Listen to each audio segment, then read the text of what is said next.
8장. 여호와께서 여호수아에게 이르시되 두려워하지 말라, 놀라지 말라. 군사를 다 거느리고 일어나 아이로 올라가라.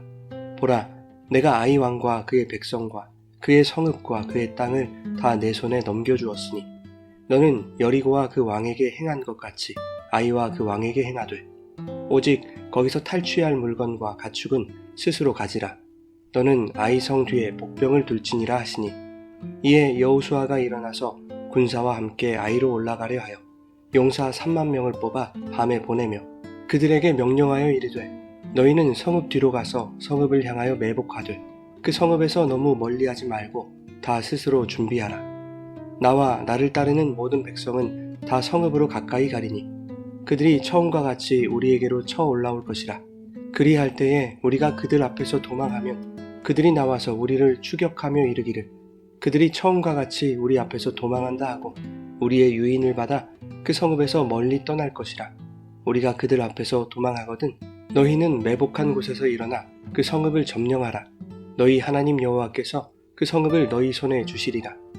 너희가 그 성읍을 취하거든 그것을 불살라 여호와의 말씀대로 행하라.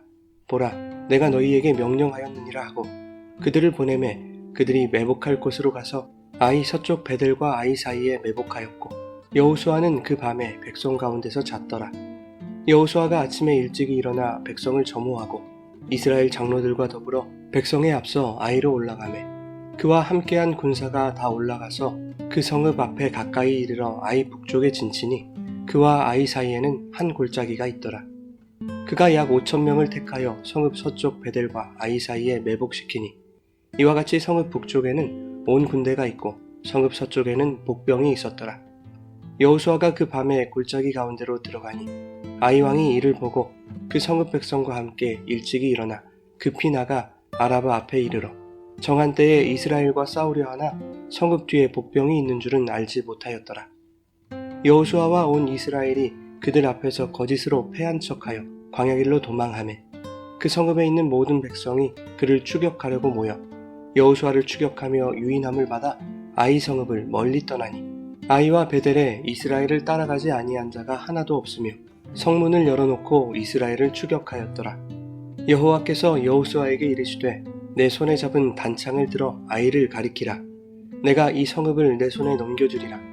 여호수아가 그의 손에 잡은 단창을 들어 그 성읍을 가리키니 그의 손을 드는 순간에 복병이 그들의 자리에서 급히 일어나 성읍으로 달려 들어가서 점령하고 곧 성읍에 불을 놓았더라. 아이 사람이 뒤를 돌아본즉 그 성읍의 연기가 하늘에 닿은 것이 보이니 이 길로도 저 길로도 도망할 수 없이 되었고 광야로 도망하던 이스라엘 백성은 그 추격하던 자에게로 돌아섰더라. 여호수아와 온 이스라엘이 그 복병이 성읍을 점령함과 성읍의 연기가 오름을 보고 다시 돌이켜 아이 사람들을 쳐 죽이고 복병도 성읍에서 나와 그들을 치매 그들이 이스라엘 중간에 든지라.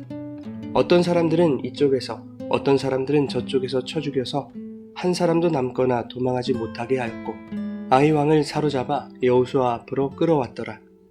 이스라엘이 자기들을 광야로 추격하던 모든 아이 주민을 들에서 죽이되 그들을 다 칼날에 엎드러지게 하여 진멸하기를 마치고 온 이스라엘이 아이로 돌아와서 칼날로 죽이매 그날에 엎드러진 아이 사람들은 남녀가 모두 12,000명이라. 아이 주민들을 진멸하여 바치기까지 여호수아가 단창을 잡아둔 손을 거두지 아니하였고 오직 그 성읍의 가축과 노략한 것은 여호와께서 여호수아에게 명령하신 대로 이스라엘이 탈취하였더라. 이에 여호수아가 아이를 불살라 그것으로 영원한 무더기를 만들었더니 오늘까지 황폐하였으며 그가 또 아이 왕을 저녁 때까지 나무에 달았다가 해질 때에 명령하여 그의 시체를 나무에서 내려 그 성문 어귀에 던지고 그 위에 돌로 큰 무더기를 쌓았더니 그것이 오늘까지 있더라. 그때에 여호수아가 이스라엘의 하나님 여호와를 위하여 에발산에 한 제단을 쌓았으니 이는 여호와의 종 모세가 이스라엘 자손에게 명령한 것과 모세의 율법책에 기록된 대로 쇠 연장으로 다듬지 아니한 새 돌로 만든 제단이라. 무리가 여호와께 번제물과 화목제물을 그 위에 드렸으며 여호수아가 거기서 모세가 기록한 율법을 이스라엘 자손의 복전에서 그 돌에 기록하매 온 이스라엘과 그 장로들과 관리들과 재판장들과 본토인뿐 아니라 이방인까지 여호와의 언약궤를 맨 레위 사람 제사장들 앞에서 궤의 좌우에 서되 절반은 그리심산 앞에, 절반은 에발산 앞에 섰으니 이는 전에 여호와의 종 모세가 이스라엘 백성에게 축복하라고 명령한 대로 함이라. 그 후에 여호수아가 율법책에 기록된 모든 것대로 축복과 저주하는 율법의 모든 말씀을 낭독하였으니 모세가 명령한 것은 여호수아가 이스라엘 온 회중과 여자들과 아이와 그들 중에 동행하는 거류민들 앞에서 낭독하지 아니한 말이 하나도 없었더라. 여러분 좋은 아침입니다. 오늘도 말씀의 은혜가 여러분의 삶에 풍성히 임하기를 소망합니다. 8장은 아이성을 점령하고 에발산에서 율법을 낭독하는 이야기입니다. 여리고성을 함락한 이스라엘은 그보다 약한 아이성 전투에서 패했습니다. 패배의 요인은 하나님의 지시가 고려되지 않은 싸움이었기 때문이죠. 그러나 하나님은 보다 근본적인 문제를 지적하셨습니다. 이스라엘이 하나님께 온전히 바쳐야 할 헬렘을 도둑질했다는 것입니다. 그 문제가 해결되지 않는다면 하나님은 더 이상 이스라엘과 함께 하실 수 없었고 거룩한 전쟁에 대하여 어떠한 명령도 내리실 필요가 없었던 것이죠. 결국 범인인 아간을 색출하여 아골 골짜기에서 죽이고 도둑질한 것들을 불사름으로써 이스라엘이 하나님께 바쳐져 죽임당하는 일을 막을 수 있었습니다.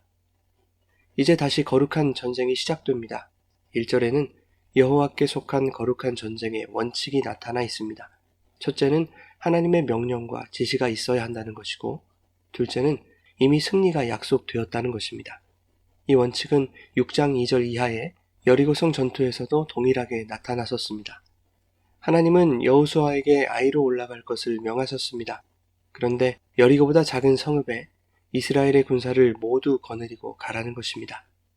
하나님의 전쟁은 군사의 수나 군대의 규모에 의존하지 않고 하나님을 신뢰하는 믿음에 좌우되는 것이기에 거룩한 전쟁에서는 군사의 수를 줄이는 것이 일반적이었습니다.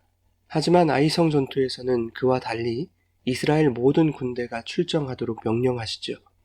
이것은 얼마 전 아이성 정탐 결과를 보고하던 자들이 전쟁을 군사의 수로 판단하여 상대적으로 규모가 작은 아이성에 대해서는 2~3천 명의 군사만으로도 승리할 수 있을 것이라고 판단했던 그들의 잘못된 확신을 바로잡는다는 의미가 있습니다. 그래서 모든 군사를 전쟁에 출정하도록 하심으로써 전쟁의 승패는 온 이스라엘 백성이 하나님을 의지하고 그분의 명령대로 순종하는 것에 달려 있음을 교훈하는 것이죠. 2절 이하에 하나님은 여리고 전투와는 사뭇 다르게 아이성 전투의 전략과 전술에 대해서 상세히 가르치십니다. 여리고 전투의 전략은 일반적인 군사 전략이 아니었죠. 하나님이 말씀하신 대로 여리고성을 도는 제의적인 방법이었습니다. 그러나 아이성 전투에서는 일반적인 군사전에 쓰이는 전술들을 말씀하시죠. 출애굽기 14장에 의하면 이스라엘이 홍해를 건너고 애굽이 수장되는 사건은 여호와께서 이스라엘을 위해 싸우시는 전쟁이었습니다. 그 전쟁에서 하나님은 동풍을 밤새도록 일으키셔서 홍해를 가르시는 기적과도 같은 능력을 행하셨습니다. 그런데 다음에 있을 아말렉과의 전투에서는 여호수아에게 무력을 사용하도록 하시죠. 하나님은 당신의 백성들의 군사적 행위를 통해서도 거룩한 전쟁을 행하신다는 것을 보여주는 것입니다. 신약의 사도시대에는 성령께서 사도들을 통해 기적과 이적을 나타내셨습니다. 그러나 이후에는 점점 기적이 잦아들었고 성도 개개인이 성령의 검인 하나님의 말씀을 쥐고 성령의 인도하심에 따라 말씀에 순종하는 영적 전술을 펴나가고 있는 것이죠. 그렇게 하나님은 성도 안에서 성령을 통하여 하나님의 거룩한 전쟁을 싸워가도록 하십니다.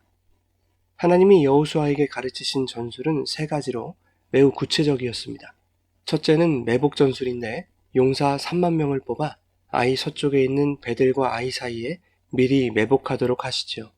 여호수아는 후에 추가적으로 군사 5천 명을 택해서 서쪽에 매복시키고 자신은 나머지 군사를 이끌고 아이 북쪽으로 이동합니다.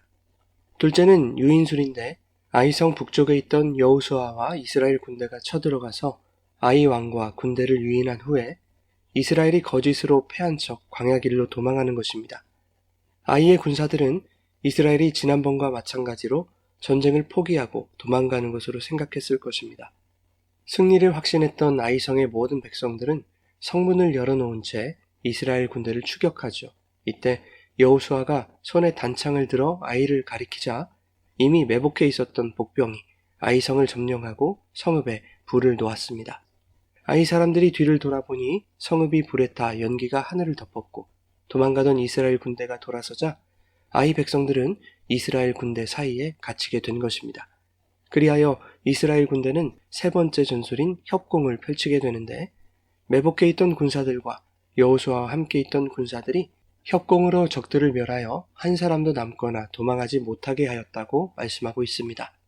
뿐만 아니라 아이 성읍으로 돌아와서 남아있던 12,000명의 주민들도 진멸하였습니다. 이것은 이방의 우상 숭배와 가증한 풍속을 완전히 제거한다는 영적인 차원으로 이해할 수 있습니다. 26절에는 이스라엘이 아이 성의 모든 것을 진멸하여 바치기까지 여호수아가 들고 있던 단창을 거두지 않았다라고 말씀합니다. 이것은 이 전쟁이 여호와의 명령에 순종하는 전쟁이라는 것과 성읍의 주권이 여호와께 있음을 상징하는 것입니다. 아이성 전투에서 승리한 여호수아는 확실히 깨닫게 되었을 것입니다. 거룩한 전쟁은 단순히 땅을 빼앗는 전쟁이 아니고 힘의 전쟁이 아니며 하나님이 싸우시는 전쟁이라는 것, 또한 승리는 하나님의 명령에 순종할 때 찾아온다는 것을 깨닫게 되었을 것입니다.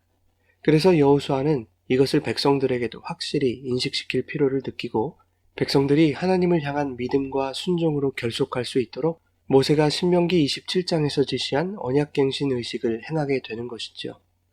에발산에 올라 연장으로 다듬지 않은 돌을 취하여 제단을 쌓고 여호와께 번제와 화목제를 드렸습니다.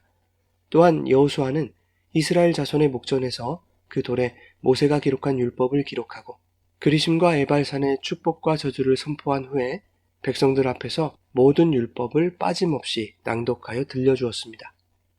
이스라엘이 치르는 전쟁과 그들의 모든 삶이 하나님께 드리는 예배가 되어야 하며 하나님의 말씀에 귀 기울이고 순종하는 것이 예배자의 삶이라는 것을 말씀하고 있는 것이죠. 사랑하는 여러분, 우리는 이 땅에서도 하나님의 나라를 살아가며 거룩한 영적 전쟁을 하고 있습니다. 이 전쟁은 세상적인 힘의 대결도 아니고 소유를 늘리려는 전쟁도 아닌 것입니다. 내 안에 하나님의 나라를 지켜내는 싸움인 것이죠. 어떻게 하면 세상 나라에서도 하나님 나라의 백성으로 살아갈 수 있을지를 고민하는 싸움입니다. 그 싸움의 전술은 하나님의 말씀에 있습니다. 우리 안에 주님의 말씀을 진리로 새기고 성령의 음성에 귀를 기울일 때 하나님께서 성령을 통해 거룩한 전쟁에서 승리할 수 있는 전술을 우리에게 깨닫게 하실 것입니다. 우리의 마음의 귀를 열어 주님의 음성에 집중하고 성령이 인도하시는 대로 순종하며 행할 때 오늘도 하나님을 예배하는 하늘나라 백성으로서 천국을 살아가는 복된 날이 되시기를 예수님의 이름으로 축원합니다.